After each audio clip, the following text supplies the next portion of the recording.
শান্ত লোকালয়ে হঠাৎ ধেয়ে এলো পাথর আর কাদা পানির পাহাড়। কিছু বুঝে ওঠার আগেই বাড়িঘর, যানবাহন, বিশালাকার ব্রিজ, গাছপালা সব চূর্ণ বিচূর্ণ করে মাটির সঙ্গে মিশিয়ে দিল মুহূর্তেই। প্রকৃতির এই দানবের কাছে আকাশচুম্বী সব ভবনও যেন পাখির মতো, মানুষ তো সেখানে অতি ক্ষুদ্র অনুপরমাণু।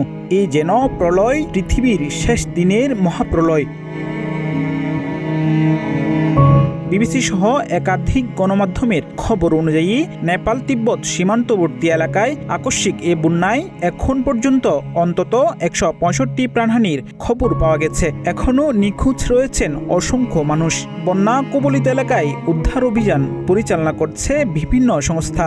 বন্যায় নেপালের রাসুয়া অঞ্চলের ভূতেকোশি নদীর আশেপাশে বাড়িঘর, সড়ক ও সেতুর ব্যাপক ক্ষয়ক্ষতি হয়েছে। নেপাল সীমান্তের তিব্বত বাণিজ্য কেন্দ্রেও ব্যাপক ক্ষয়ক্ষতির কথা জানিয়েছে চীন। শুরুতে ধারণা করা হয়েছিল বুধবার সকালে ওই অঞ্চলে ভূমিকম্পে একটি হিমবাহের নিচের অংশ ভেঙে লহেন্দে খোলা নদীতে পড়ার কারণে আকস্মিক এ বন্যার সৃষ্টি হয়েছে। পরে মার্কিন ভূতাত্ত্বিক জরিপ সংস্থা USGS এর বরাতে বিবিসি জানায়, কোনো ভূমিকম্প নয়, বরং হিমবাহ ধসের কারণেই আশেপাশের এলাকায় ভূকম্পন অনুভূত হয়েছিল। হিমবাহ দোষের কারণে লহেন্দে খোলা নদীর স্বাভাবিক প্রবাহ বাধাগ্রস্ত হয়ে পড়ায় পানির একটি বিশাল আধার তৈরি হয়। এক পর্যায়ে প্রাকৃতিক সেই বরফের বাঁধ ভেঙে পড়লে প্রবল বেগে নিচের দিকে আছড়ে পড়ে পানি। শুরু হয় ধ্বংসযজ্ঞ।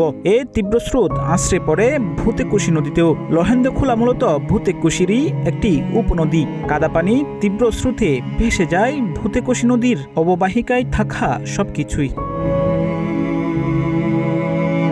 বিবিসির খবরে বলা হয়েছে, বন্যায় নেপালে এখন পর্যন্ত 162 জন নিহত হওয়ার খবর পাওয়া গেছে, আর নিখোঁজ রয়েছেন 403 জন। তাদের মধ্যে 341 জন বিদেশি। আর তিব্বতে এখন পর্যন্ত নিহতের সংখ্যা 3 জন। নিখোঁজ রয়েছেন 558 জন, তাদের মধ্যে 260 জন বিদেশি। আকস্মিক কিন্তু ভয়াবহ এই বন্যায় 54 জন আমেরিকান, 34 জন অস্ট্রেলীয়, 53 জন ইউক্রেনীয়, শতাধিক ভারতীয় নিখোঁজ রয়েছেন। এছাড়াও নিখোঁজ বিদেশিদের মধ্যে নিউজিল্যান্ডের কয়েকজন নাগরিক রয়েছেন বলে জানিয়েছে দেশটির কর্তৃপক্ষ। আরাফাত বিন হাসান, প্রতিদিনের বাংলাদেশ ডেস্ক।